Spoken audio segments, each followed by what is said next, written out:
अशी सुशीलाताई मुरलीधर निमसे यांच्या प्रथम पुण्यस्मरणाच्या निमित्तानं आपण सगळेजण एकत्र जमलेलो आहोत. त्यांचे चिरंजीव नानासाहेब मुरलीधर निमसे, नातू रविराज आणि प्रवीण या ठिकाणी उपस्थित आहेत. रविराज आणि प्रवीण यांनी या पुण्यस्मरणाच्या निमित्तानं व्याख्यान व्हावं अशी अपेक्षा व्यक्त केली आणि त्या निमित्तानं तुम्हा सगळ्यांशी संवाद साधायची संधी मिळाली.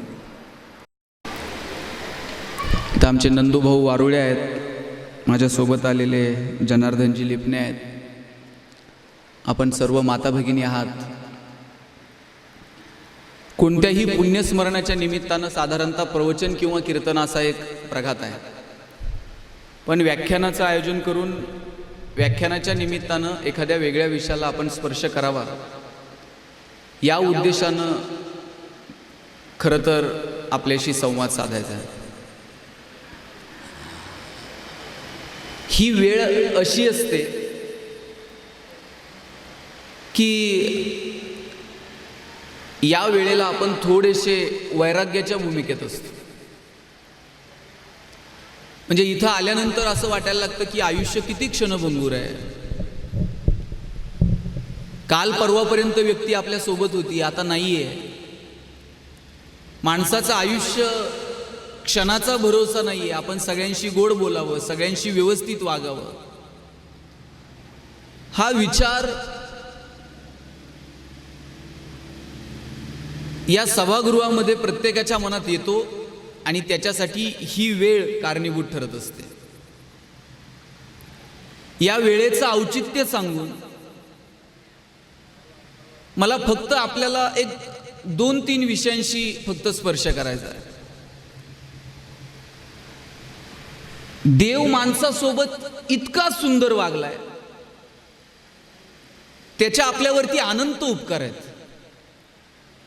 पहिला उपकार हा आहे की त्यानं आपल्याला माणूस म्हणून जन्माला घातला.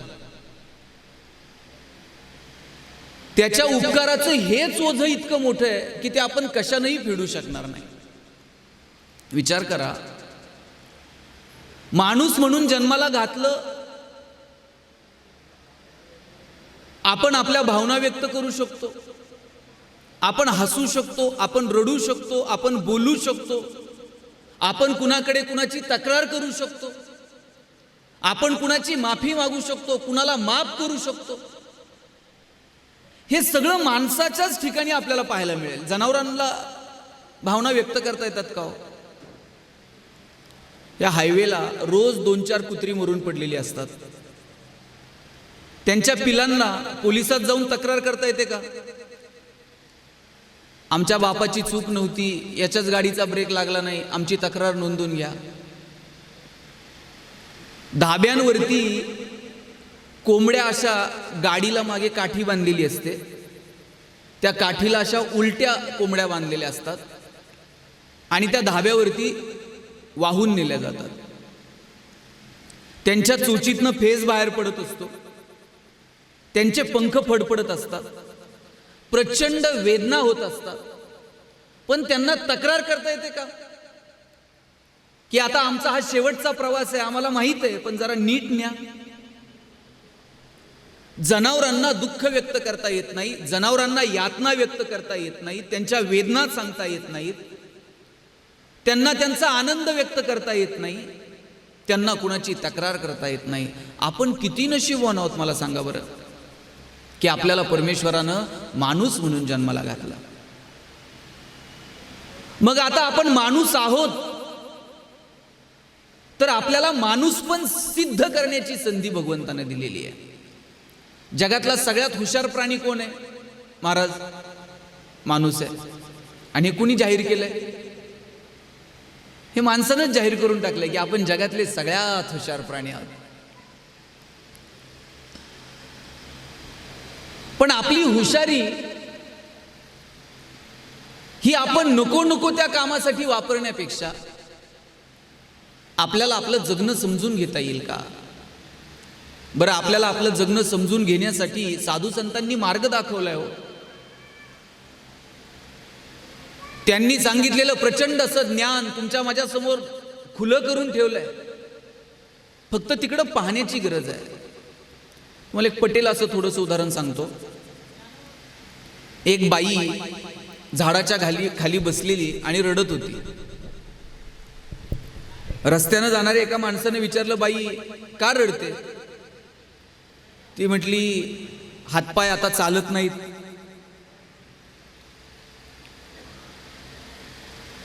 घरामध्ये मी एकटीच असते. नवऱ्याला जाऊन 4-5 वर्ष झाली. पोरगा परदेशात आहे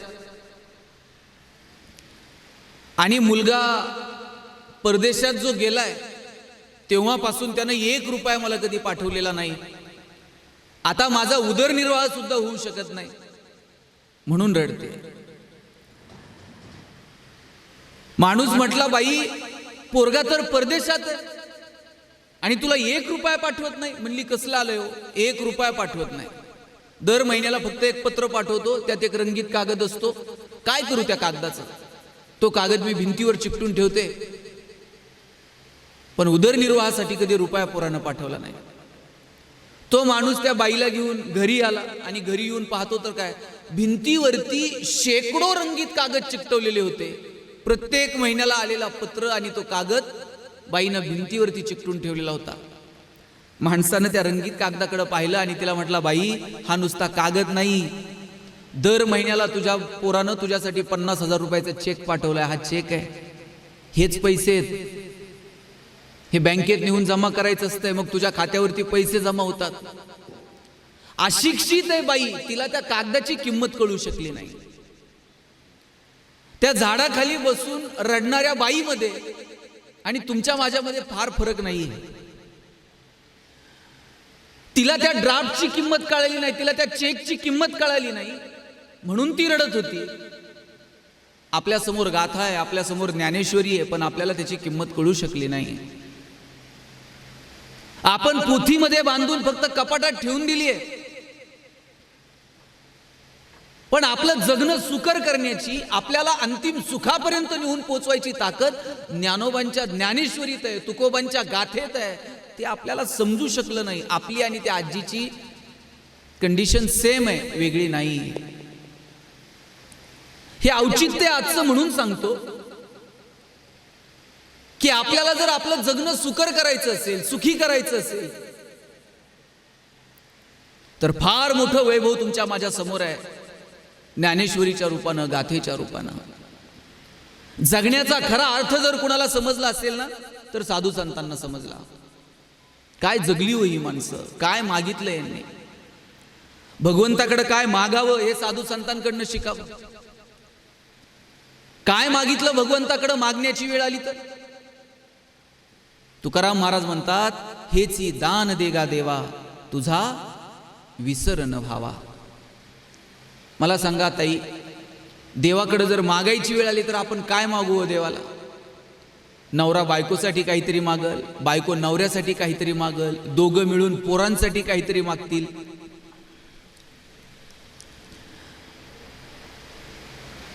पण साक्षात भगवंतानं विचारलंय तुकाराम महाराजांना, काय मागायचंय ते मागा. आणि तुकाराम महाराज म्हटले, हेची दान देगा देवा, तुझा विसर न व्हावा. देवा एवढंच दान दे की तुझा विसर कधी होऊ देऊ नको. आपल्यापैकी कोण असं आहे का की जे देवाकडे गेलंय आणि देवाला मागितलंय, देवा काय असेल ते जगाचं दुःख सगळं माझ्या वाट्याला दे? आपल्यापैकी अशी एक व्यक्ती नाही की जिनं भगवंताकडे दुःख मागितलंय. आपण सगळेजण भगवंताकडे काय मागतो? काय मागतो? सुख मागतो. एवढंसं पोरग जर आपण हाताला धरून मंदिरात नेलं तरी आई लेकराला काय सांगते? देवासमोर हात जोड आणि म्हण, देव बाप्पा सुखात ठेव. त्याला माहित नसतंय सुख काय. पण आपल्या सगळ्यांची अपेक्षा आहे की आपण सुखात राहायला हवं. पण कुंती परमेश्वराकडे काय मागते हो? कुंती भगवंताला म्हणते, द्यायचंच असेल ना देवा दुःख दे. कारण तिला ठाऊक आहे दुःखात श्रीकृष्ण धावून येणार आहे आणि त्याला पाहण्याचं सुख मिळेल. साधू संतांना सुखातली गंमत सापडली होती. तिथे पोहोचण्याचा राजमार्ग सापडला होता आणि तो मार्ग तुम्हाला मला दाखवण्याची सगळ्यांची धडपड आहे, पण आम्हाला तो समजून घ्यायचा नाहीये. आता माझा मित्र मला सांगत होता, परवा देवाला गेलो, म्हटला 4 दिवस झाले देवाला जाऊन आलो, 2 दिवस झाले घरातून उठलोच नाही. म्हणलं काय? म्हणलं इतके पाय दुखतेत. म्हणलं कसं काय? म्हणलं 8 किलोमीटर पाय पाय गेलो आणि बिन चप्पलचं सगळं पायाला फोड आले. म्हणलं देवानं तुला सांगितलं होतं का बिन चप्पलचं हे म्हणून? अहो माऊलींनी सांगितलं, देवाची द्वारी उभा क्षणभरी. एका क्षणासाठी सुद्धा देवाच्या दारात उभा राहिला. फक्त मनोभावे असावं, देवाची अपेक्षा नाही तुम्ही पाय पायच या आणि तुम्ही हेच करा तुम्ही तेच करा, त्याची काही अपेक्षा नाहीये.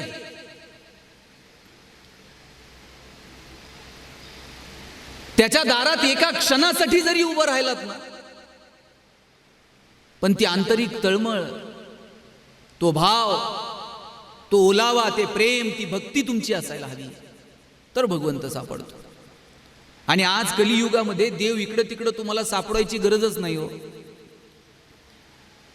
देवाला सगळ्या ठिकाणी जाता येणार नाही, म्हणून देवानी आपली 2 रूपं प्रत्येक घरात पाठवून दिलेली आहेत. ज्यांनी तुम्हाला जग दाखवलं ना, ती आई आणि ते वडील. आई वडील ज्याला कळाले, मला वाटतं त्याला इकडं तिकडं जाऊन देव शोधायची गरज नाही. इको थोडं कमी करा. ज्या आई वडिलांमुळे आपल्याला ही सृष्टी दिसली, ज्या आई वडिलांमुळे आपल्याला हे जग दिसलं, तेच आपल्यासाठी खरं तर ईश्वर आहे, तेच आपल्यासाठी परमेश्वर आहे. आणि म्हणून भगवंताकडे जर काही मागायचं असेल तर काय मागावं? तुकाराम महाराजांनी मागितलं, तुझा विसर होऊ देऊ नको. आणि मग भगवंतानं विचारलं की बाबा रे, घुमतोय थोडा, दिला तुला हा वर, मग तू काय करशील? तुकाराम महाराज सांगतात, गुण गायीन आवडी हेची माझी सर्व जोडी. तुकाराम महाराजांनी सांगितलं की आयुष्यभर तुझं गुणगान गात राहील. तुका म्हणे गर्भवासी सुखे घालावे आम्हासी. आम्हाला पुन्हा पुन्हा जन्माला घाल, पण आयुष्यभर प्रत्येक जन्मात मी तुझं गुणगान गात राहील. मी तुम्हाला हे सगळं का सांगतोय माहित आहे? की आपण सगळेजण ज्या सुखाच्या पाठीमागं धावतोय, तुमच्या माझ्या सहित आपण सगळेजण, आपला असा समज आहे की साधनांमध्ये सुख आहे. मी आता एक शेर वाचला मिर्झा गालिबचा. त्यात तो असं म्हणतो की हर किसी की खुशी बस एक कदम दूर है, लेकिन हर किसी के घर में सिर्फ एक कमरा कम है.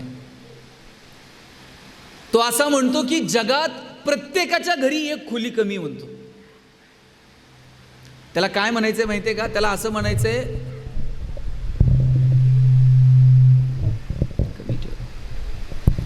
त्याला असं सांगायचंय की जगातल्या प्रत्येक माणसाच्या घरी एक कमरा कम आहे म्हणतो. म्हणजे ज्याच्याकडे एक खोली आहे ना, त्याला वाटतं आपल्याकडे 2 पाहिजे होत्या.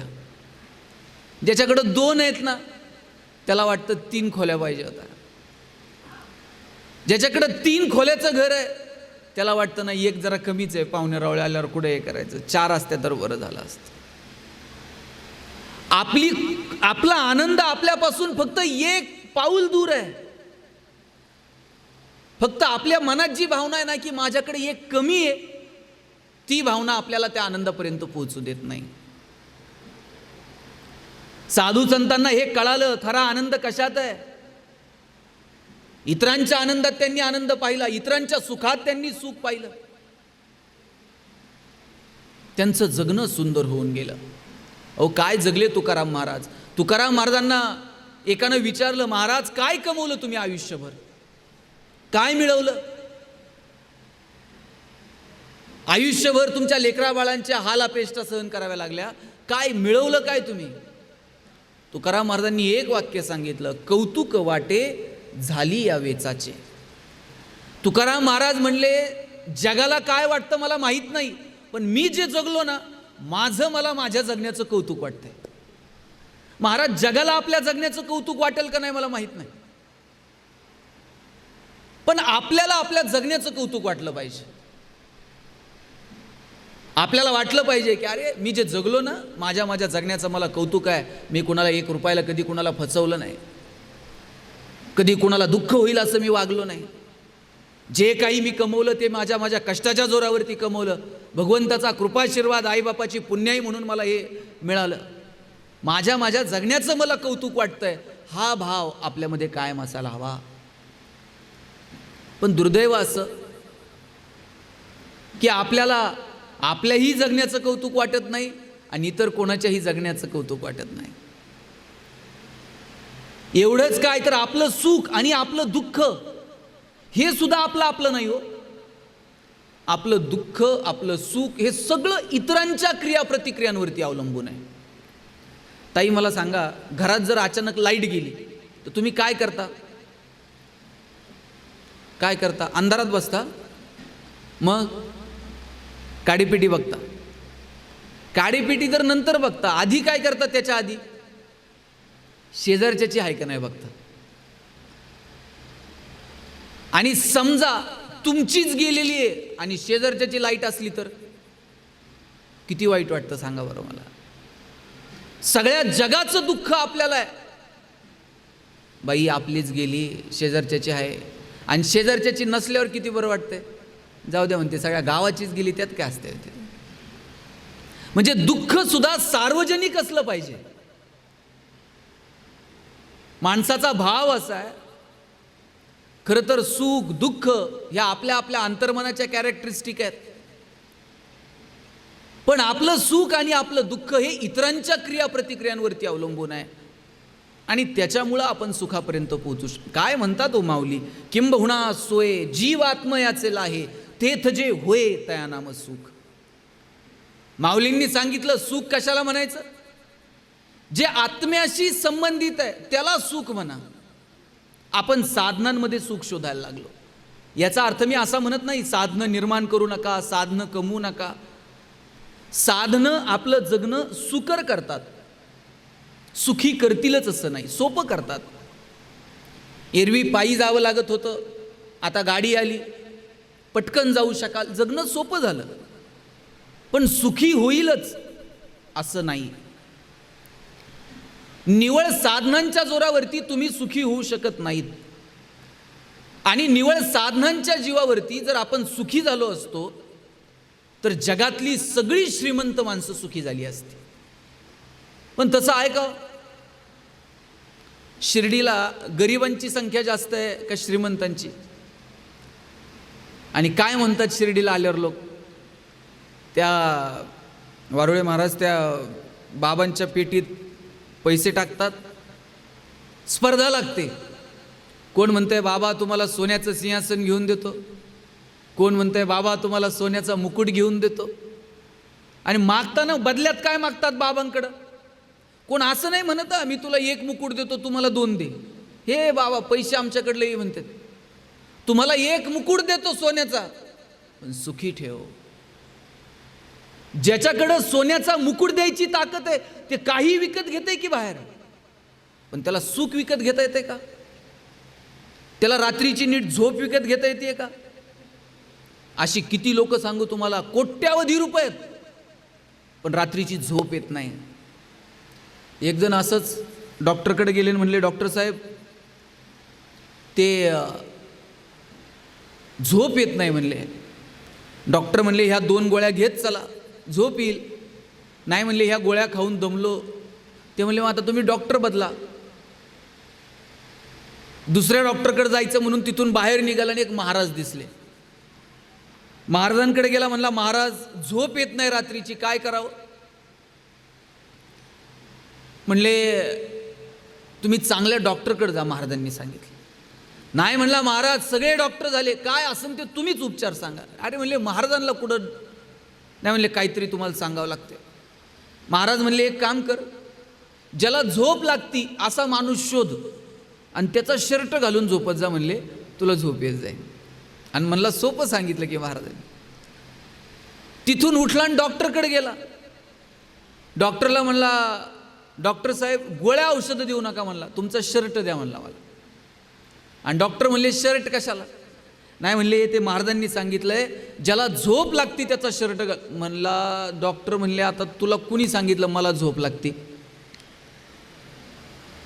6 महिने झाले म्हणले हॉस्पिटल टाकून, बँकेचं कर्ज काढले, हप्ता जवळ आला का गरज नसताना पेशंटला ॲडमिट करावं लागतंय, गरज नसताना सलाईन लावावं लागतंय, नॉर्मल डिलिव्हरी होणार असेल तर सिझरिंग करायला लावावं लागतंय.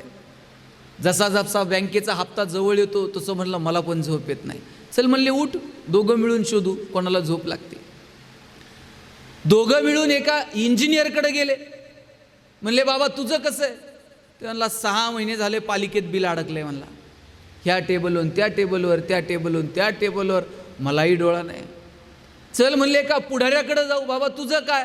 म्हणला मागच्याच इलेक्शनचा अजून वसूल नाही, आता तिकीट मिळतंय का नाही काय सांगायचं आहे म्हटला, मलाही झोप नाही. 25 जण गोळा झाले, पण एकाला सुद्धा महाराज झोप लागत नव्हती. म्हणले आता दम खाऊ जरा झाडाखाली, ऊन वाढलंय आणि जरा सूर्य मावळला का मग शोधाशोध सुरू करू म्हणले झोप कोणाला लागते. एका आंब्याच्या झाडाखाली जाऊन बसले. तिथे एक शेतकरी नांगरत होता, धोतर गुंडाळलेलं, अंगात शर्ट नाही, घामाघूम झालेला. नांगरून झालं, बैला आंब्याला नेऊन बांधली, पळत पळत गेला, विहिरीत उडी मारली, पोहला, बाहेर आला, अंग पुसलं, बायकोनं दिलेलं गाठोडं सोडलं, 2 भाकरी दुधात चुरून खाल्ल्या, पायातली चप्पल उशाला घेतली आणि 2 मिनिटात घोरायला लागला. आता हे 25 जण म्हणले सापडलं की आपल्याला ज्याला झोप लागते असा. यांनी असा गदा गदा हलून उठवला. म्हणले रोज अशीच झोप लागती? त्यांना असंच शेड्यूल आहे म्हणलं आपलं. म्हणला कसं? म्हणला आता दिवस मावळला का म्हणला वजभर गवत कापायचं, घरी घेऊन जायचं, जनावराला खाऊ घालायचं, पाणी पाजायचं, धारा काढायच्या, रात्री दिलेलं जेवण 2 भाकरी परत चुरून आणायच्या. झोपला म्हणले, सकाळी कोंबडा आरवायला उशीर, म्हणला निघाला कामाव. म्हणले रोज अशी झोप लागते? रोज असं शेड्यूल आहे म्हणला. म्हणला मग एक काम करशील? म्हणला काय? म्हणला आम्हाला 25 जणांना तुझा एक एक शर्ट देशील का म्हणला. आता हसायला लागला. म्हणला 25 जणांना एक एक? म्हणला माझ्याकडे नुसता एक शर्ट असता असा उघडा नांगरीत बसलो असतोय का म्हणला. काल म्हणला अवताला गुतला आणि शर्ट फाटला, अजून शिवला नाही, एकच शर्ट होता. बघा देव कसा वागलाय. ज्याच्याकडं ढिगाण आहे त्याला रात्रीची झोप नाही, आणि ज्याच्याकडं नुसता एक शर्ट घालायला नाही ते 2 मिनिटात घोरतंय. मला सांगा आजी, सुख आनंद या सगळ्या गोष्टी फक्त पैशात आहेत का? फक्त पैशात नाहीत. आणि फक्त जर पैशात असत्या ना तर जगातली सगळी श्रीमंत माणसं सुखी झाली असती, गरिबाच्या वाट्याला सुख आलंच नसतं. पण असं आहे का? सुख ही आपल्या आपल्या मनाची गोष्ट आहे हो. एखाद्याकडं राजमहाल आहे पण त्याला सुख नाही, एखादं झोपडीत आहे हो पण ते झोपडीत सुद्धा सुखी आहे.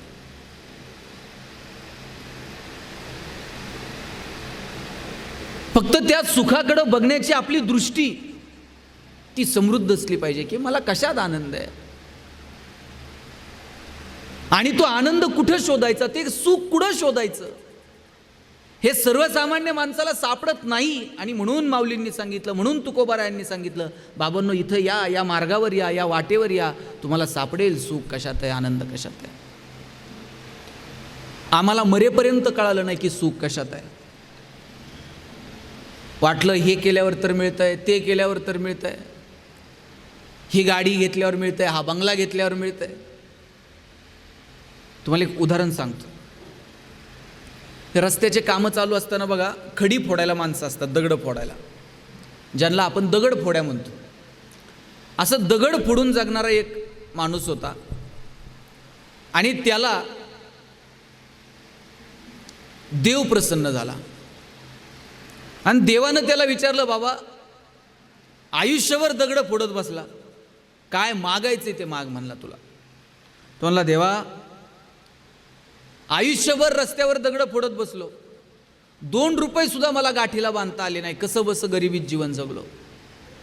इथं गुंठाभर जर जमीन घ्यायची म्हणलं तर लाखोनं पैसे मोजावे लागतात. जमिनीला किंमत आहे पण माणसाला किंमत नाही, त्याच्या कष्टाला किंमत नाही. कशाला म्हणला माणूस म्हणून जन्माला घातलं, मला जमीन केलं असतं ना तरी परवडलं असतं म्हणला. देव म्हणला, बरं काय मग तुझं म्हणणं. म्हणला, मला माणूस नाही, दगड फोड्या नाही, मला जमीन बनव म्हणला. देव म्हणला, ठीक आहे, तथास्तु. त्या दगड फोड्याचं रूपांतर जमिनीमध्ये झालं. सूर्य असा वर वर वर वर यायला लागला. सुरुवातीला जरा बरं वाटलं.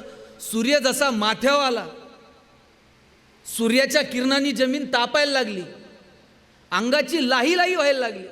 आणि मग म्हणला, देवा ही जमीन कसली सुखी आली, दिवसभर ताप. म्हणला, या जगात सगळ्यात सुखी जर कोण आहे ना, सूर्य आहे म्हणला. सगळ्या जगाला ताप देत आहे, ते सूर्य बनव म्हणला, मला हे जमीन बिमीन नाही. देव म्हणला, तथास्तु. सूर्य झाला. सूर्याला एक ढग आडवा आला आणि ढग आडवा आल्याबरोबर सूर्याचं अस्तित्वच संपून गेलं. म्हणला, देवा एवढ्या एवढ्याशा ढगानं सूर्याची किरण सुद्धा जमिनीवर येणार आणि सूर्य कसला सुखी आलाय. या जगात सगळ्यात सुखी जर कोण आहे, हे ढग आहे म्हणला. जरा ढग बनवते ते का बघ. ठीक आहे, तथास्तु. सूर्याचं रूपांतर परत ढगामध्ये झालं. ढगापासून पाऊस पडायला लागला. त्या पावसात घरं पडायला लागली, झाडं कोलमडायला लागली. याला मजा वाटायची, काय ताकद आहे. पण लांब डोंगरावरती एक मोठा दगड होता, किंचितसाही हलायला तयार नव्हता. तो म्हणला, या ढगामध्ये, या पावसामध्ये या साध्या दगडाला हलवायची ताकद नाही. म्हणले, ढगात नाही. म्हणला, देवा सगळ्यात ताकदवर जर या जगात कोण आहे, ढग आहे, ते दगड आहे म्हणला. जरा दगड बनव म्हणला मला. देव म्हणला, तथास्तु. ढगाचं रूपांतर दगडामध्ये झालं. एक 4-5 दिवस त्या दगडाची स्थिरता अनुभवली. 5व्या-6व्या दिवशी एक म्हातारा दगड फोड्या डोंगरावर चालत आला. जोरात घनाचे घाव घालत दगड फोडायला सुरुवात केली आणि 5 मिनिटात दगड फोड्यांनी दगड फोडला ना. म्हणला, देवा हे दगड कसला स्थिर म्हणला. ह्या म्हाताऱ्या दगड फोड्यांनी दगड फोडलं. हे खरा ताकदवर आणि खरा सुखी जर कोण आहे ना जगात, दगड फोड्या म्हणला. मला जरा दगड फोड्या बनवते ते का बघू म्हणलं. महाराज, सुरुवात कुठून झाली ती आणि शेवट कुठे हो. सगळं जग हिंडत बसला पण शेवटी जाणवलं, सुख इकडं तिकडं नाहीये, आनंद इकडं तिकडं नाहीये, इथंच आहे. आपल्याला वाटतं ग्रामपंचायतला निवडून आल्यावर तर सुख मिळतंय, सरपंच झाल्यावर तर मिळतंय, आमदार झाल्यावर तर मिळतंय. अरे इकडं तिकडं शोधण्यापेक्षा सुख आत आहे. ते वरवरच्या जगात नाही सापडणार. म्हणून आत कधी डोकावून बघता येईल का, स्वतःच्या अंतर्मनात कधी डोकावून बघता येईल का. आपण कधी स्वतःशी बोलतो का, स्वतःशी कधी संवाद साधतो का. आपल्याला सगळ्या जगासोबत बोलायला वेळ आहे, पण स्वतःशी कधीतरी बोलून बघा. रोज रात्री स्वतःशी बोला, कुणाचे तरी आभार माना. तुम्हाला एक प्रयोग सांगतो, रोज करून बघा. रोज रात्री झोपताना आहे ना, भगवंताचे आभार मानायचे, स्वतःशी थोडंसं बोलायचं. भगवंत इकडं तिकडं नाहीये, तुमच्या आतच आहे, म्हणून त्याच्याशी बोला. त्याला फक्त एक सांगा, बाबा आजचा दिवस तुझ्या कृपेनं खूप चांगला गेला, तुझे आभार मानतो. आणि सकाळी उठलात ना, ज्याच्या कृपेनं डोळे उघडले त्याचे आभार माना. डोळे उघडणं सोपं आहे का महाराज. रात्री आपण डोळे झाकतो, सकाळी कोण उघडतो, कोण येतंय का डोळे उघडायला. आपले डोळे उघडे करण्याचं सामर्थ्य भगवंतात आहे. त्याच्या कृपेनं सकाळी डोळे उघडले, त्याचे आभार माना. देवा रात्रभर डोळे बंद होते, बाबा तुझ्या कृपेनं पुन्हा डोळे उघडले, पुन्हा हे जग दिसलं, किती आभार मानू तुझे. कृतज्ञ रहा निसर्गाविषयी, परमेश्वराविषयी. ज्या दिवशी आपल्यातली कृतज्ञता संपेल त्या दिवशी हा निसर्ग आपल्याला रौद्र रूप दाखवायला सुरुवात करतो. कृतज्ञ राहा निसर्गाच्या संबंधानं. त्याला सांगा, बाबा तुझ्यामुळे आम्ही आहोत. या झाडाचं पान सुद्धा ईश्वराच्या शक्तीशिवाय हलू शकत नाही. त्याचे आभार आपण मानायला हवेत. आम्ही जेवायला बसलो ना, आमचे आजोबा सांगायचे, पोरांनो ताटाच्या भोवती पाणी फिरवा. आम्ही म्हणायचो, काय ताटाच्या भोवती पाणी फिरवल्यावर काय ताटातले अन्नपदार्थ बदलतात का? बाजरीच्या भाकरीची पुरणपोळी होते का? आजोबा म्हणायचे, बाबांनो तसं नाही.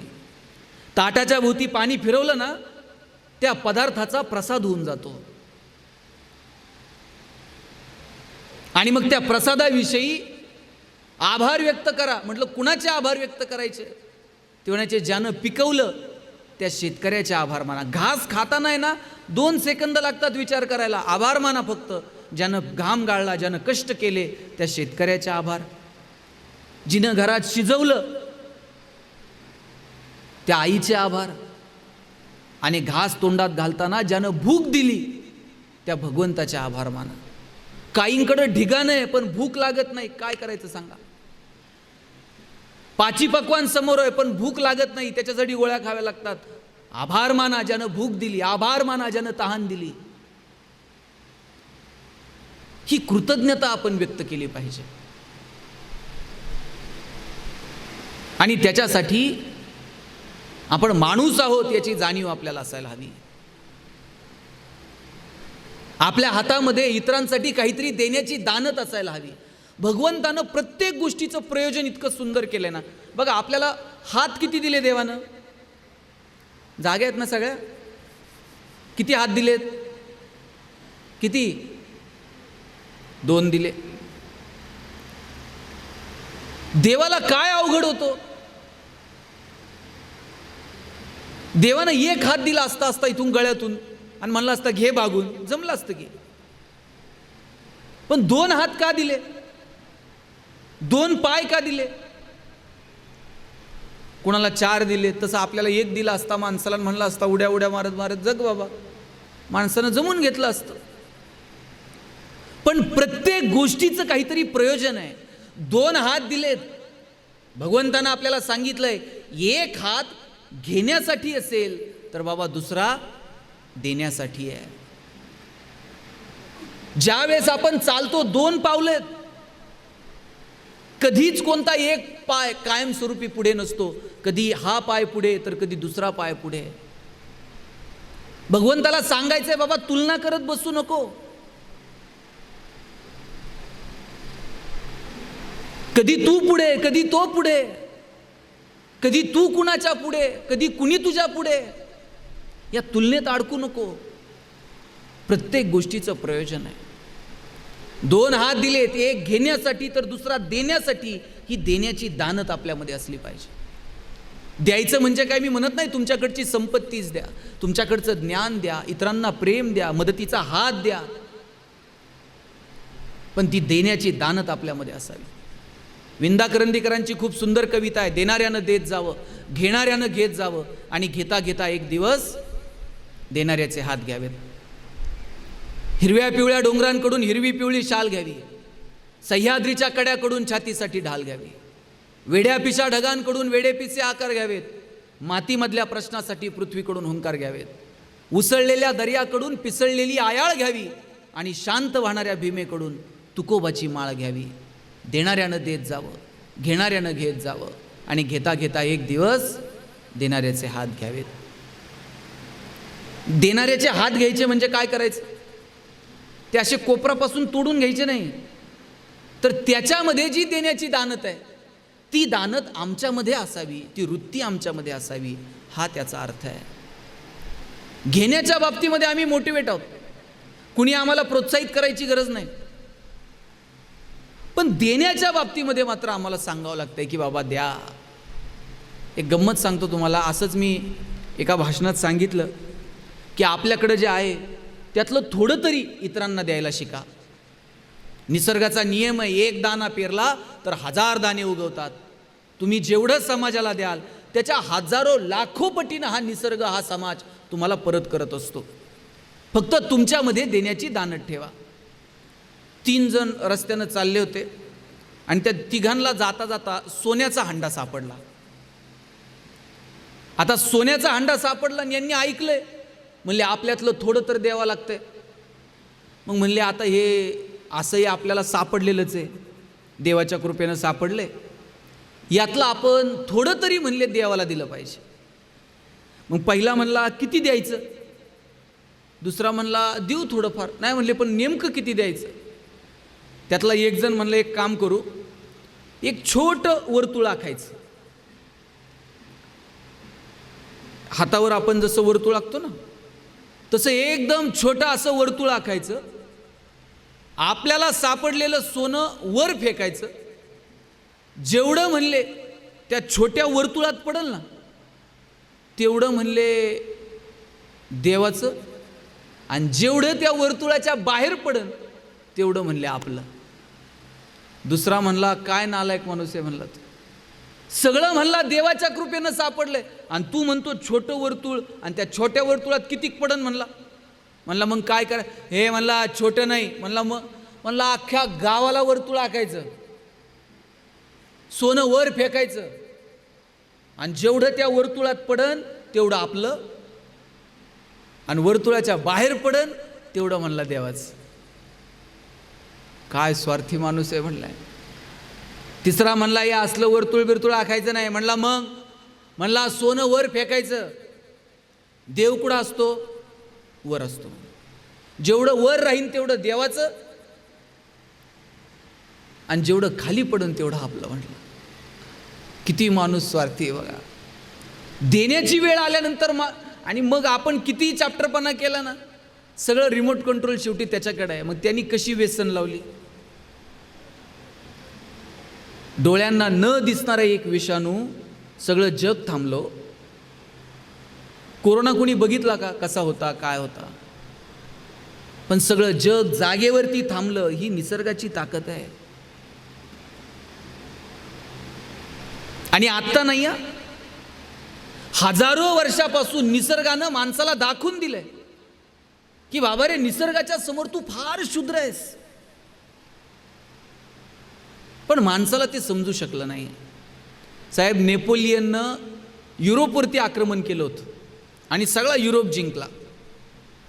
शस्त्राच्या जोरावरती नेपोलियनला युरोप जिंकता आला. तिथं जाऊन त्यानं सत्ता प्रस्थापित केली.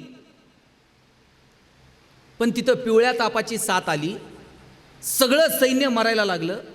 मोजकं सैन्य घेऊन नेपोलियनला परत मायदेशी परतावं लागलं.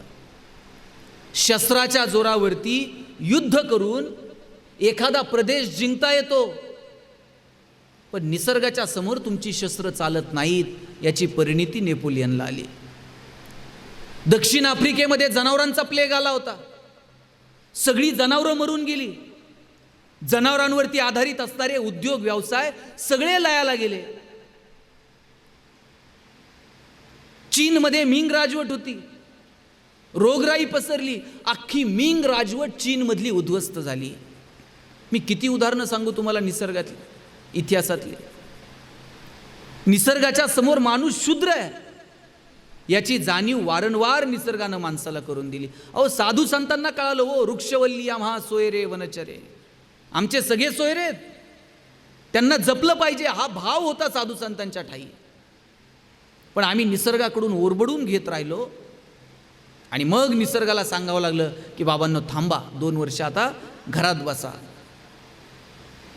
इथपर्यंत आणून ठेवलं माणसानं. निसर्गाला सांगावं लागलं आता तोंड सुद्धा दाखवू नको, तुझं मास्क लाव, तोंड सुद्धा बघायची तुझी इच्छा राहिली नाही. इथपर्यंत निसर्गानं माणसाला आणून ठेवलं.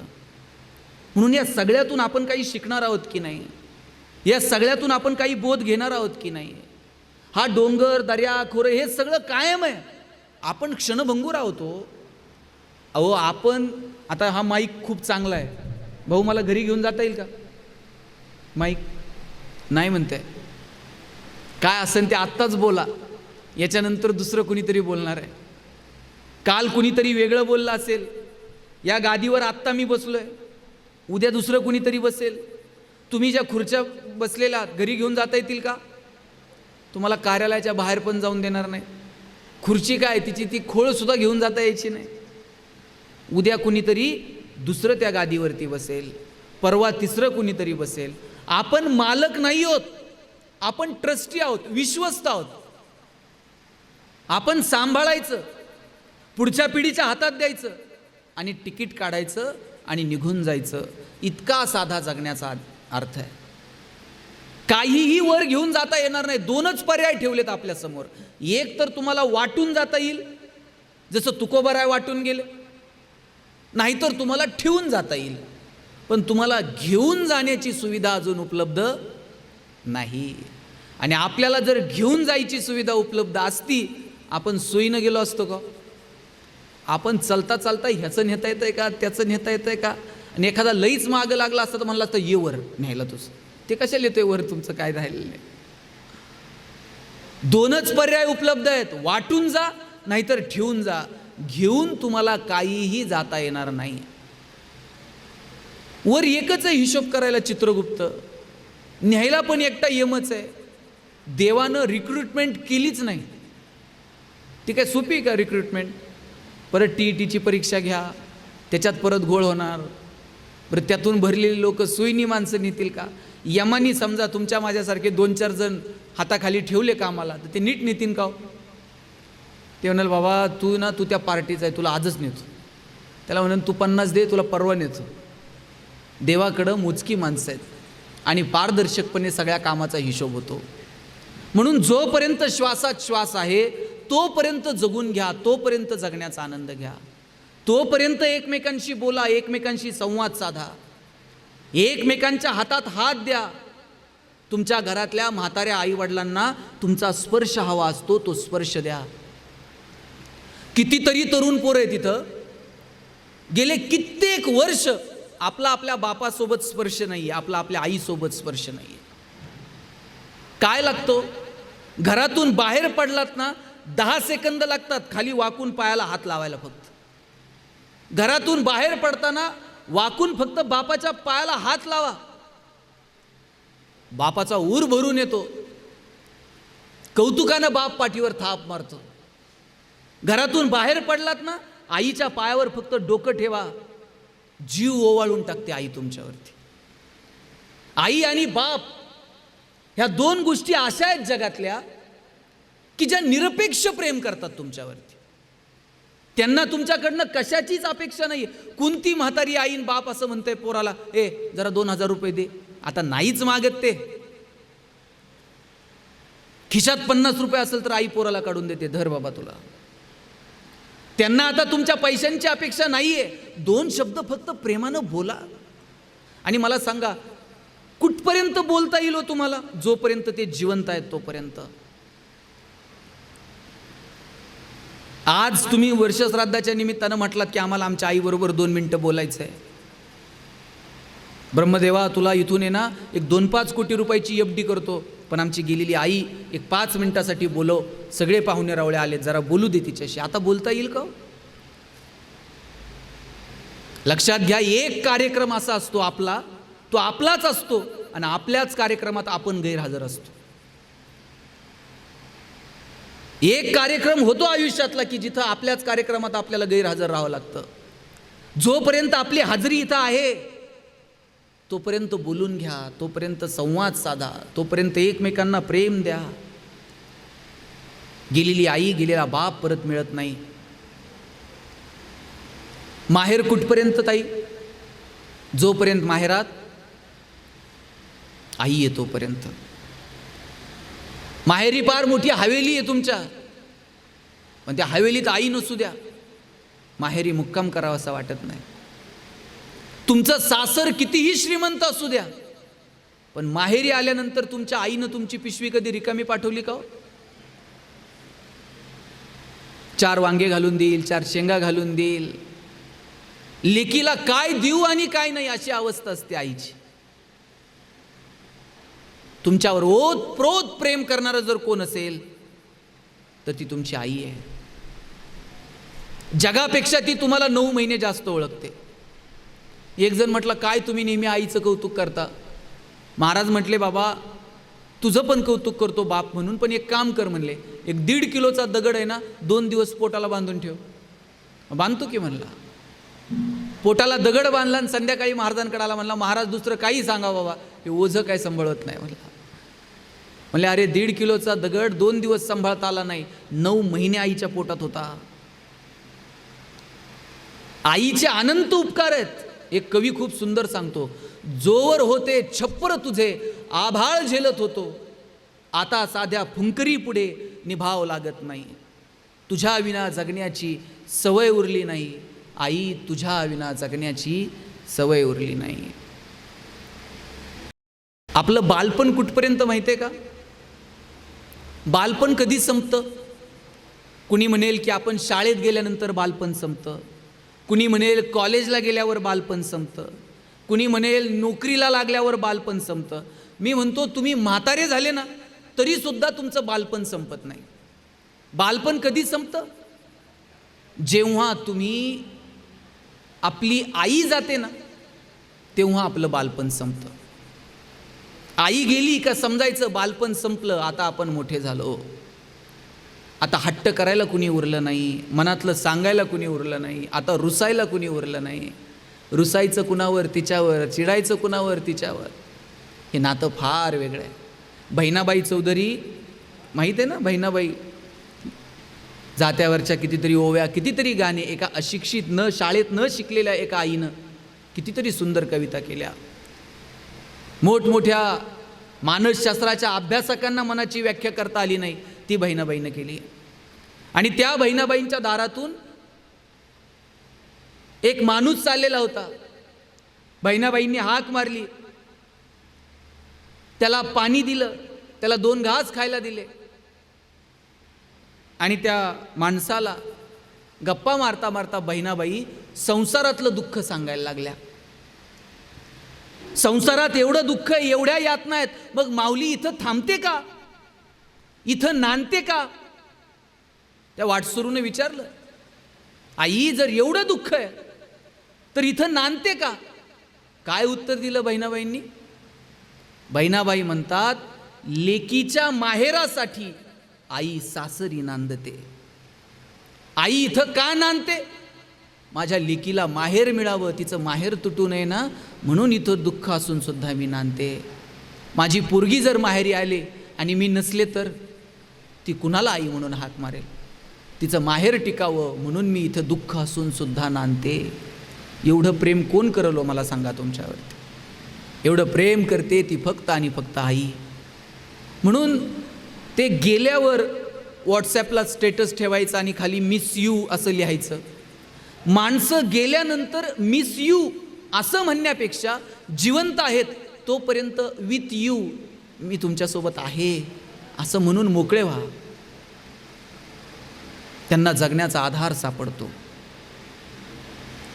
ही नाती फार सुंदर आहे, ती नाती जोपासली पाहिजे, टिकवली पाहिजेत. आई जितकं पुरीवर प्रेम करते ना, तितकंच प्रेम बापाचं सुद्धा पुरीवर असतं. पण बापाला बिचाऱ्याला व्यक्त करता येत नाही. बाप स्वतःसाठी कधी पायात नीट चप्पल घेणार नाही, पण पोरगी कॉलेजला जाते ना, तिच्यासाठी चांगले शूज असले पाहिजे. बाप स्वतःला नवीन कपडा घेत नाही, पण पुरीला मात्र चांगलं घेतलं पाहिजे. आणि पुरीचं सुद्धा बापावर एवढं प्रेम असतंय ना, आई जर पुरीला रागवली ना, पोरगी लय मनाव घेत नाही. पण बाप जर थोडा जरी ओरडला ना, दिदे, ती दिवसभर आईच्या मागे जाते पोरगी. आणि आज बाबा मला ओरडले, दिवसभर आईच्या मागं. आई ओरडली तर फारसं तिला वाटत नाही, पण बाप जर पुरीला ओरडला तर ती आईच्या मागं दिवसभर रडत बसती. आई, आज बाबा मला ओरडले, आज बाबा चिडले होते. बापाचं प्रेम असतं पोरीवरती. पहाडासारखा बाप आयुष्यभर कुणाच्या पुढं कधी झुकत नाही.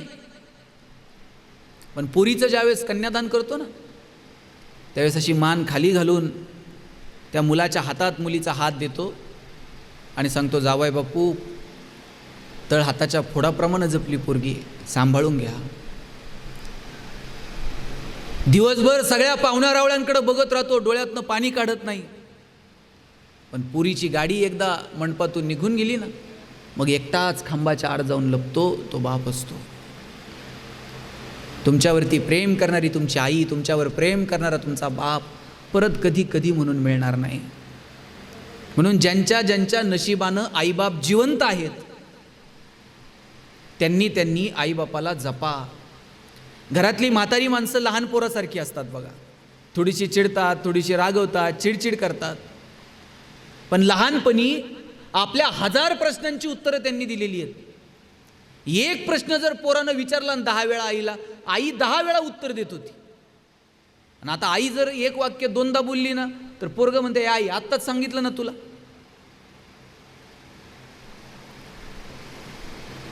पोरगं म्हणलं, आई मला तुझे सगळे उपकार फेडायचेत, मी काय करू सांग. म्हातारी आई होती. आई म्हणली, काय नाही, आजच्या दिवस आहे ना तिकडं झोपतो तर माझ्या शेजारी झोप म्हणले, तुझे सगळे उपकार फिटून जाते. पोरगं आईच्या शेजारी झोपलं. पोराला आत्ता डोळा लागला आणि आई म्हणली, ए बाबा जरा तांब्या भरून पाणी आण. आता पोराला सांगितलं होतं, पोरानं ठरवलं होतं आईचे सगळे उपकार फिटून टाकायचे. पोरगं डोळे चोळत चोळत उठलं आणि आई येतो ना पाणी घेऊन. पाणी घेऊन आलं. आई पाणी पिली, तिथं ग्लास ठेवला, पोराला डोळा लागला. आई परत म्हणली, ए जरा आणखी तांब्याभर पाणी आणतो का. पोरानं ठरवलंच होतं. पोरगं परत तांब्याभर पाणी घेऊन आलं. तिसऱ्यांदा पोराची झोप मोडली. चौथ्यांदा आईनं पाण्याचा ग्लासच अंथरुणात सांडवला. सगळं अंथरून ओलं झालं. मग पोरगं चिडले, आई 4 वेळा पाणी आणलं, नीट पेता येत नाही का. आई म्हणली, हेच राजा 10 वेळा माझी साडी खराब करत होता, मी चिडले का. 10 वेळा माझे कपडे ओले करत होता, मी कधी रागवले का. अरे डोळ्याला डोळा लागला तर तू रडून उठत होता, रात्रीची झोप कधी पूर्ण होत नव्हती, मी कधी चिडले, कधी रागवले. आईचं आणि बापाचं प्रेम आपण आयुष्यात कधीच कशाच्याही किमतीमध्ये आपण ते फेडू शकणार नाहीत, इतके ऋण आपल्यावरती आहेत. म्हणून जन्म दिलेल्या आईबापाला जपा. आणि साहेब, घरातली म्हातारी माणसं आहेत ना, या ट्यूबलाईट इतका प्रकाश देत नाहीत, पण त्यांचं देवघरात निरंजनासारखं तेवत राहणं महत्त्वाचं असतं. ते विझून गेलं ना मग त्या लोकांची किंमत कळायला लागते. घरातली म्हातारी माणसं आता काबड कष्ट करू शकत नाहीत, 2 रुपये कमवून आणू शकत नाहीत, पण घरातला म्हातारा बाप नुसता असा खाटेवर बसून जरी असला ना तरी दरारा असतो घरात. ती माणसं गेल्यावर त्यांची किंमत कळते. आणि ही शेवटची पिढी आहे बघा, ह्या डोक्यावर पदर असणाऱ्या ह्या म्हाताऱ्या, ते टोपी पंचावाले, ही शेवटची पिढी. ही असली माणसं तुम्हाला परत औषधाला सुद्धा सापडायची नाहीत. जोपर्यंत ही माणसं जिवंत आहेत तोपर्यंत यांच्याशी बोला, यांच्याशी संवाद साधा. जेवढं होईल तेवढं प्रेम या लोकांना देता येईल मला वाटतं त्याच्यासाठी प्रयत्न करा. कृतज्ञ होऊ नका. किती कृतज्ञ समाज आहे साहेब. एक मुलगा 2 वर्षानंतर पुण्यात आला आणि 2 वर्षांनी पुण्यात आल्यावर त्याला आठवलं आपली आई इथं आहे, आपण आईला जाता जाता भेटून जाऊ. वेळ होता फ्लाईटला, विमानाला वेळ होता म्हणून आईला भेटायला म्हणून गेला. दार उघडत नव्हतं घराचं. शेवटी तोडून दार उघडावं लागलं. तोडून दार उघडलं, आत गेला. आईचा सापळा पडला होता बेडवरती. 1.5 वर्षापूर्वी आई मरून पडली, माहीत सुद्धा नाही घरात कोणाला. किती कृतज्ञ होतो आम्ही. आई गेल्यानंतर बापानं 2 पोरं परदेशात होती. मी म्हणत नाही पोरांना शिकू नका, परदेशात पाठवू नका, पण त्यांच्या मनामध्ये तो संस्कार, आईबापानं किती कष्ट करून आपल्याला इकडं पाठवलंय ही जाणीव कायम असली पाहिजे. दोन्ही पोरं परदेशात होती. बापानं फोन केला, आज आई गेली, जमलं तर या. 2 पोरांपैकी 1 पोरगा आलं, आईला अग्नी दिला आणि लगेच परदेशात जायला निघालं. बापाच्या हातात 50,000 रुपये टेकवले आणि सांगितलं, आईचा पेपरला फोटो द्या, भावपूर्ण श्रद्धांजली म्हणून आमची नावं टाका, गावाला गोडधोड जीव घाला. बाप म्हटला ठीक आहे, 10 दिवस थांब. ती होती तोपर्यंत जुने फोटो बघत दिवस काढले. आता घरात बोलायला माणूस उरला नाही.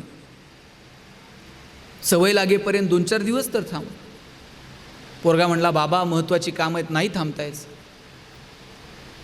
बाप म्हटला मी तुम्हा दोघांना फोन केला, तू एकटाच आला, थोरला का आला नाही? पोरगं म्हटलं दादाला म्हटलं होतं चल, आईला शेवटचं बघून येऊ, परत बघता यायचं नाही. दादा म्हटला मला महत्त्वाची कामं आहेत, आईच्या वेळेस तू जा, बाबांच्या वेळेस मी जाईन. आईला आणि बापाला सुद्धा वाटून घेणारी पिढी जर जन्माला येणार असेल आणि ती जन्मदात्यांविषयी इतकी कृतज्ञ असेल,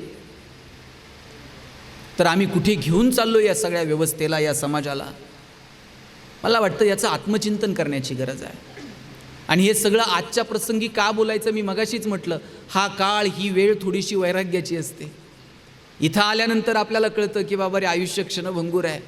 कालची माणसं आज नाहीत, कदाचित उद्या आपण नसू.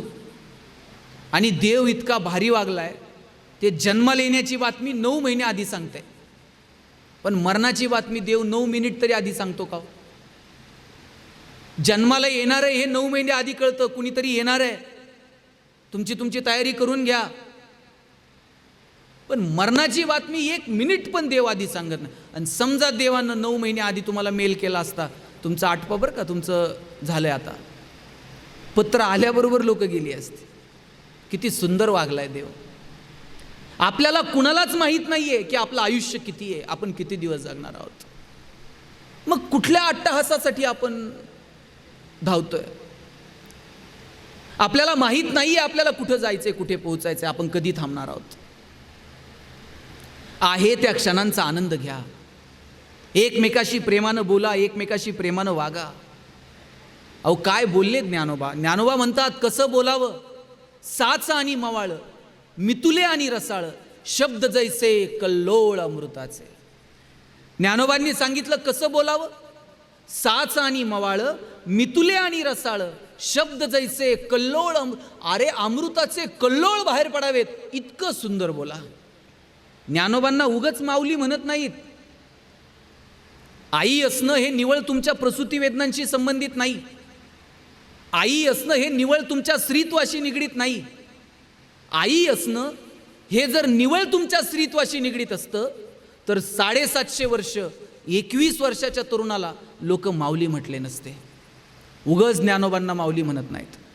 ज्ञानोबांना माऊली म्हटलं का म्हटलं? अरे काय बोलतात माऊली. माऊली आईची भाषा बोलले. जग तुम्हाला बाळासाहेब म्हणेल, पण घरी गेल्यानंतर आई बाळू म्हणते. आई उकाराची भाषा बोलते. आई जी उकाराची भाषा बोलते ना, ती भाषा ज्ञानोबा बोलतात. ऋणू झुणू रे भ्रमरा, सांडितो अवगुणू रे भ्रमरा. माऊली अवगुण या शब्दाला सुद्धा अवगुणू म्हणतात. काय बोलावं? अवगुण शब्दाला माऊलींनी अवगुणू म्हणावं. किती गोडवा, किती प्रेम, किती ओलावा. आपल्याला असं गोड बोलता येईल? आम्ही प्रेमानं एक शब्द कुणाशी नीट बोलू शकत नाही हो. परवा एक पेशंट चेक करायला डॉक्टर आलते. डॉक्टर त्या पेशंटला सांगत होते जरा चांगलं चुंगलं खात जा. तेवढ्यात बायको बाहेर आली. म्हणली डॉक्टर तुम्हीच सांगा, खाण्यापिण्यावर खर्च करत नाही. मग म्हणली असे डॉक्टरच्या मड्यावर पैसे घालावं लागते. कसं बोलावं? ते डॉक्टर नीट बघल का त्याच्याकडे? प्रेमानं बोला 2 शब्द. साधू संतांनी जो जगण्याचा मार्ग सांगितला, त्या मार्गानं किमान 4 पावलं आम्हाला चालता येईल का? तो विचार, ती भूमिका आमची असायला हवी. म्हणून आज या प्रथम पुण्यस्मरणाच्या निमित्तानं आपल्याला इतकंच सांगेल, फार नाही पण किमान 4 पावलं या विचारांवरती आम्हाला चालता येईल का?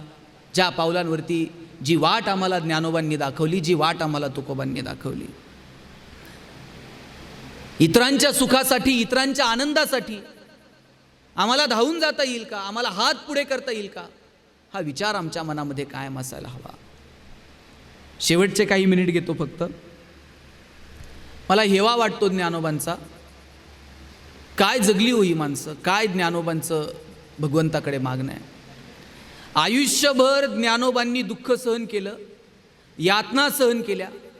त्या दुःखाचा, त्या यातनेचा साधा उश्वासही ज्ञानेश्वरीतल्या एकाही ओवीत तुम्हाला सापडणार नाही. ज्ञानेश्वरीमध्ये ज्ञानोबा एकदाही दुःख, संताप व्यक्त करत नाही. आपल्याला जर कुणी समाजात त्रास दिला तर आपण 10 ठिकाणी बोलून मोकळे होऊ, पण ज्ञानोबा बोलत नाही. तो आणि ज्ञानोबा ज्यावेळेस भगवंताकडे मागायची वेळ आली, काय म्हटले ज्ञानोबा? पसायदानाची सुरुवात कोणत्या शब्दाने? आई, पहिला शब्द कोणता आहे पसायदानातला? काय काय बोला, पहिला शब्द काय पसायदानात? आता. बरोबर? मला सांगा, एवढं शब्द सामर्थ्य आहे गौरी पाटील माऊलींकडं, तरी माऊली आता का म्हटले? पसायदानाची सुरुवात किंवा, पण, परंतु, म्हणून, किंबहुना कोणत्याही शब्दानं करता आली असती, पण ज्ञानोबा पसायदानाची सुरुवात करताना पहिला शब्द वापरतात, आता. आता का? आता हा निर्वाणीचा शब्द आहे, निरोपाचा शब्द आहे. आता 5 मिनिटात प्रवचन संपेल. तुम्ही जेवण खावणं कराल, एकमेकाला भेटाल आणि जाताना काय म्हणाल? आता येतो. आता हा निरोपाचा शब्द आहे. माऊली निघालेत आणि मग भगवंताला जाता जाता जे पसायदान मागितलं, त्या पसायदानाची सुरुवात करताना माऊली म्हटले, आता. बरं, आता म्हणत असताना आता पांडुरंगा, आता विठ्ठला, आता भगवंता, आता परमेश्वरा असं म्हणू शकले असते. माऊली पांडुरंगाचे भक्त आहेत, पण जात धर्म पंथ या सगळ्याच्या पलीकडे जाऊन जो कोणी या विश्वाचा रचनाकार आहे, त्या रचनाकाराला माऊलींनी साकडं घातलं, आता विश्वात्मके देवे. आणि मागणं सुद्धा असं लाचार होऊन नाही की देवा पाया पडतो पण एवढं मागणं मागतोय तेवढं दे. अरे असं रुबाबात मागतात माऊली. हा वाग्यज्ञ तुझ्या समोर मांडलाय, या वाग्यज्ञावर जर तू खुश असशील तर तोषोनी मज द्यावे पसायदान हे. आणि पहिलं मागणं ज्ञानोबांनी कुणासाठी मागितलं? पहिलं मागणं ज्ञानोबा मागतात, जे खळांची व्यंकटी सांडो. जे खल आहेत, जे दुर्जन आहेत, त्यांची व्यंकटी सांडो. बघा, ज्ञानेश्वरी ही गीतेवरची टीका आहे. गीता सांगणारा कृष्ण असं आव्हान करतो की आमचा जन्म सज्जनांच्या रक्षणासाठी आणि दुर्जनांच्या संहारासाठी आहे. जे दुर्जन आहेत त्यांना मारण्यासाठी आमचा जन्म आहे. हे कोण सांगतंय? हे कृष्ण सांगतोय. आणि त्याच कृष्णानं जी गीता सांगितली, त्या गीतेवरती टीका करताना ज्ञानोबा म्हणतात का, जे खळांची, जे खल आहेत ते मरो. खळांची व्यंकटी सांडो. त्यांना मरो असं म्हणत नाहीत, त्यांच्यामध्ये जे वाईट बुद्धी आहे ती सांडो. आणि किती गोड शब्द वापरलाय बघा, तया सत्कर्मी रती वाढो. वाढो कधी म्हणतो आपण? छोटंसं रोपटं आहे, आपण म्हणतो वाढो. आणि रोपटं नाहीच, मग काय म्हणतो? रुजो. पण छोटा आहे मग वाढो म्हणावं लागतंय.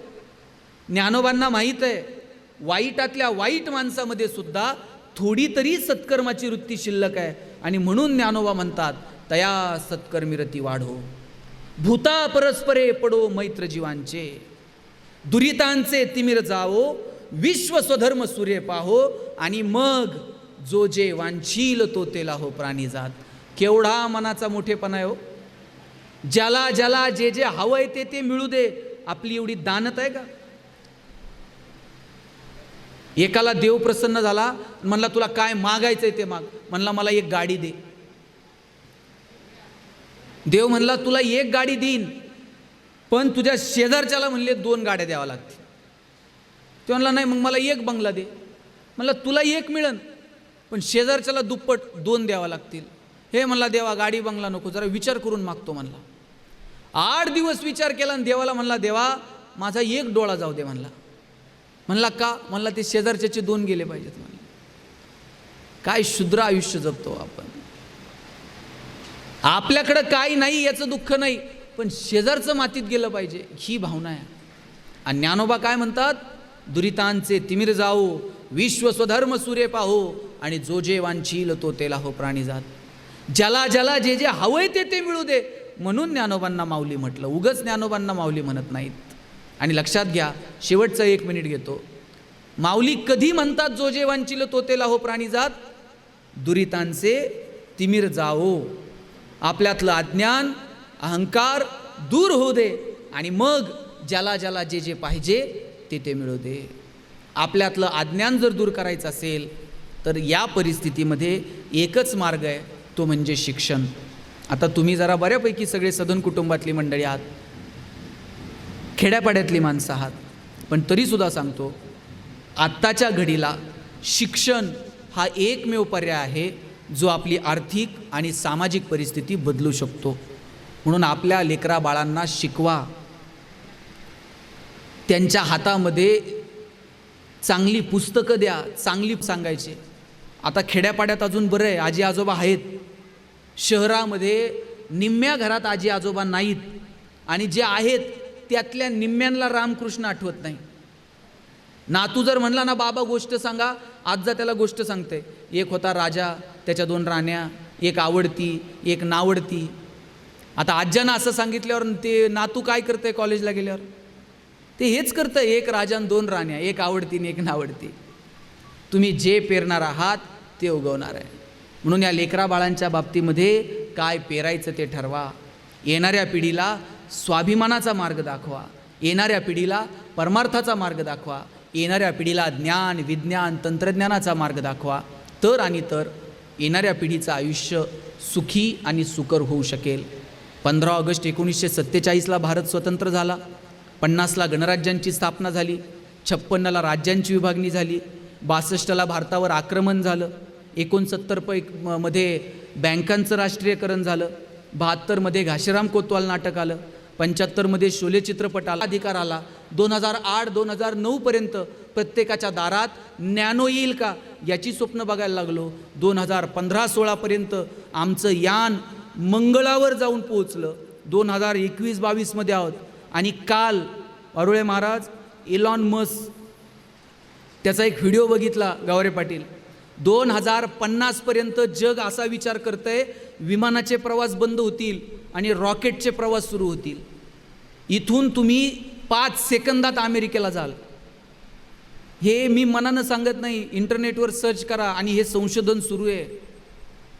कधी स्वप्नात तर वाटलं होतं का बॅटरीवरती कार चालेल? पेट्रोल डिझेल संपल्यावर काय असे प्रश्न होते. आता 2050 पर्यंत विटांची घरं येणार नाहीत, सोलर पॅनलची घरं येतील. ते घर स्वतःची एनर्जी स्वतः क्रिएट करेल. MSCBची गरज लागणार नाही, वायरिंगची गरज लागणार नाही. जग एवढा विचार करायला लागला आहे. अशी सॉफ्टवेअर बाजारात येत आहेत. इथून मी जापानमधल्या पोरासोबत मराठीत बोलेल आणि त्याला विदिन अ सेकंड ट्रान्सलेट होऊन जापनीजमध्ये ऐकायला जाईल. चीनमधला पोरगा माझ्याशी चायनीजमध्ये बोलेल आणि विदिन अ सेकंड ट्रान्सलेट होऊन मला मराठीत ऐकायला येईल. जग कुठं चाललं आहे? आपण कुठं आहोत? आपण अजूनही बांधावरून भांडणं 10-10 वर्ष आपली कोर्टातली सुटत नाहीत. अजूनही आपली ग्रामपंचायत, पंचायत समिती, सोसायटी ह्याची जिरव त्याची जिरव, 4 एकर विकली 5 एकर विकली ह्याची. आपण कुठल्या गोष्टींमध्ये अजूनही अडकून आहोत? या सगळ्यांच्या पलीकडं जाऊन चांगल्या तरुणांनी राजकारणात यावं, समाजकारणात यावं, आध्यात्मिक क्षेत्रात यावं, परमार्थामध्ये यावं. आपलं घर कुटुंब आणि पर्यायानं हे जग सुखासमृद्धीकडे घेऊन जाता येईल का? मला वाटतं याच्यासाठी प्रयत्न करावेत, ही अपेक्षा या कार्यक्रमाच्या निमित्तानं व्यक्त करतो. आणि मगाशी जसं म्हटलं की तुकोबारायांना विचारलं की तुम्ही तुमच्या आयुष्यात काय मिळवलं, आणि तुकोबाराय म्हणाले कौतुक वाटे झाली या वेचाचे. अगदी तसंच ज्या दिवशी तुम्हाला प्रश्न विचाराल की आजपर्यंत मी आयुष्यात काय कमवलं, अनेक उत्तरे येतील. महापौर होतो, कधी वाटेल जिल्हा परिषदला सदस्य होतो, कधी वाटेल चेअरमन होतो, कधी वाटेल सभापती होतो, कधी वाटेल मी आई होते, कधी वाटेल मी बाप होतो, अनेक विचार मनात येतील. त्यावेळेस एक शेवटचं उत्तर आपल्या प्रत्येकाला मिळालं पाहिजे, कौतुक वाटे झाली या वेचाचे. आजपर्यंत मी माझं जे जगलो त्याचं जगाला कौतुक वाटतंय की नाही मला माहीत नाही, पण माझं मात्र मला कौतुक वाटतंय. एवढं उत्तर जर आपल्याला मिळालं तर हा हेलपाटा वाया जाणार नाही. हा हेलपाटा वाया जाऊ नये यासाठी ज्ञानोबा तुकोबांनी दाखवलेल्या मार्गावरती चालण्याचा माझ्यासहित आपण सगळेजण प्रयत्न करू असा आशावाद व्यक्त करतो. आईंच्या चिरात्म्याला शांती लाभो अशी पांडुरंगाचरणी प्रार्थना करतो. माझ्या कुटुंबाच्या वतीनं आणि व्यक्तिशः माझ्याकडून त्यांना भावपूर्ण श्रद्धांजली अर्पण करतो आणि थांबतो. रामकृष्ण हरी.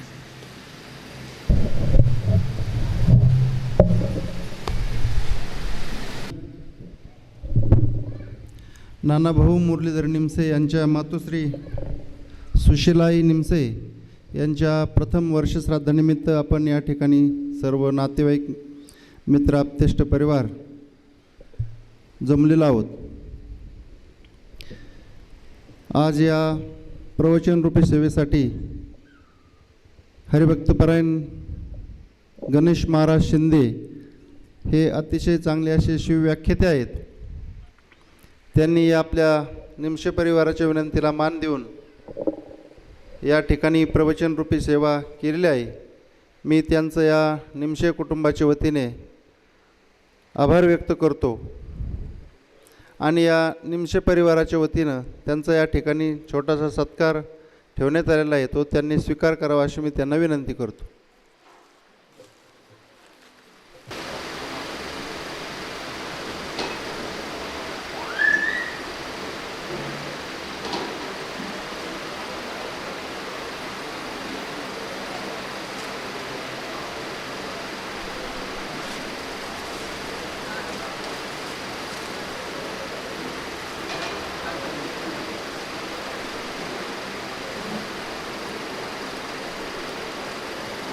आज या वर्षश्राद्धाच्या कार्यक्रमासाठी जिल्हा परिषदचे माजी सदस्य तसेच माजी बांधकाम समितीचे सभापती गौरीनाना या ठिकाणी आले आहेत.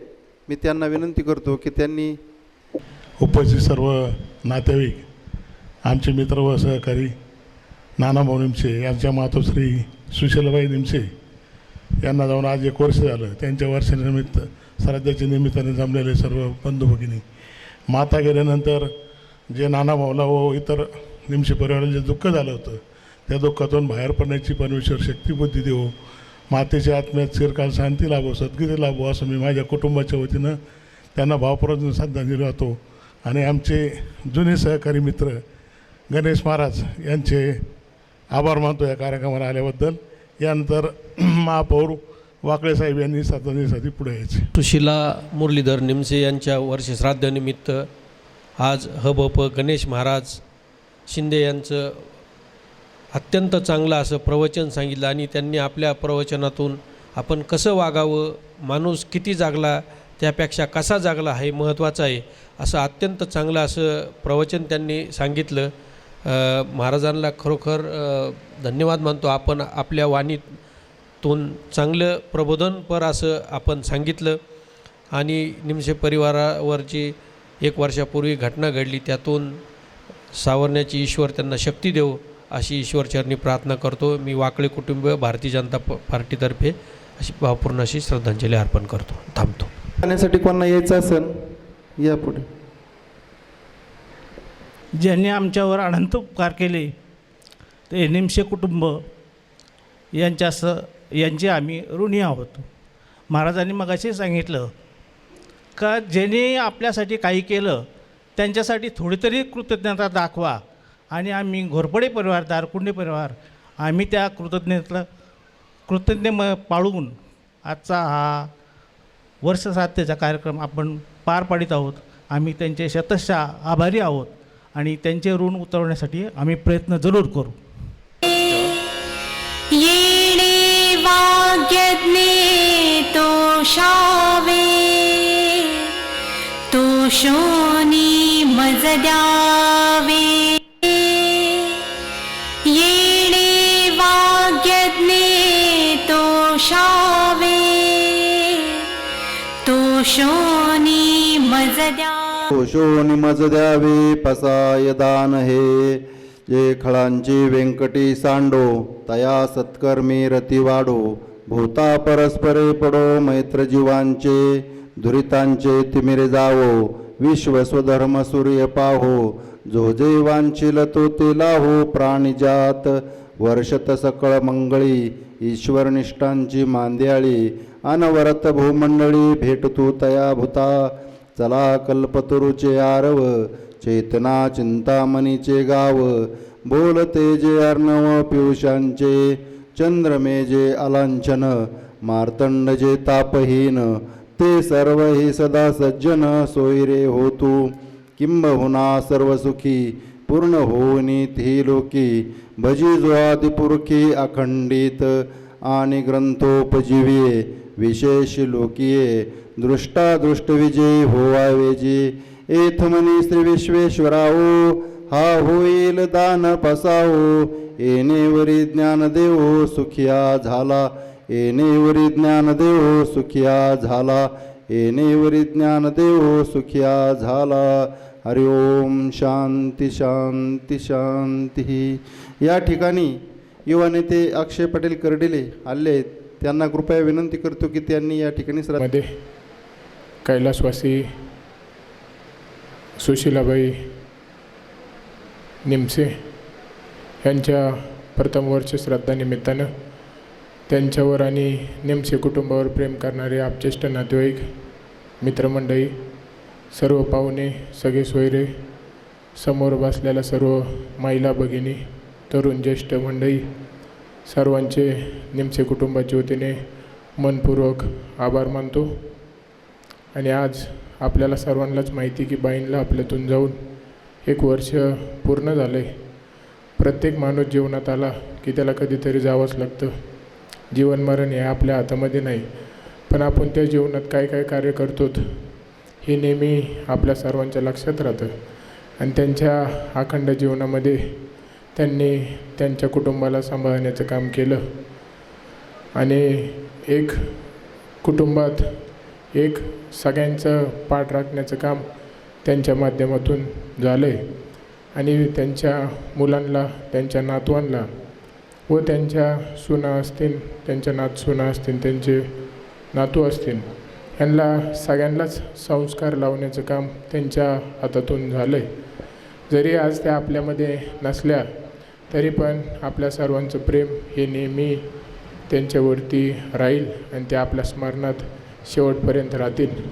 परमेश्वरचरणी प्रार्थना करतो की त्यांच्या आत्मेस चिरशांती लाभो आणि ज्या काही इच्छा अधुऱ्या त्यांच्या पाठीमागं राहिल्या असतील त्या कुटुंबाच्या प्रत्येक सदस्यातून त्यांच्या हातून त्या सर्व इच्छा पूर्ण हो एवढं पंढरीच्या पांडुरंगाचरणी प्रार्थना करतो.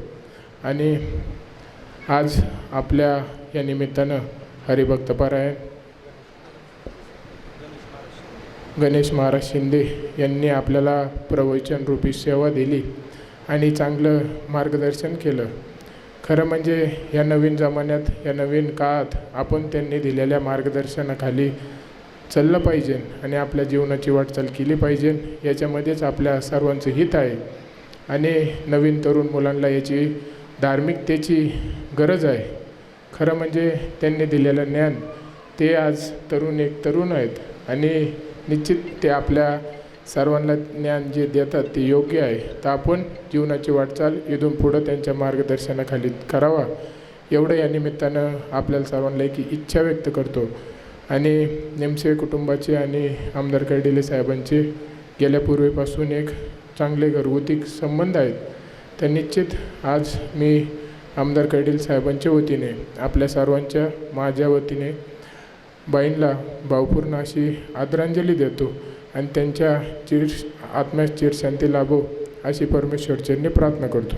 धन्यवाद.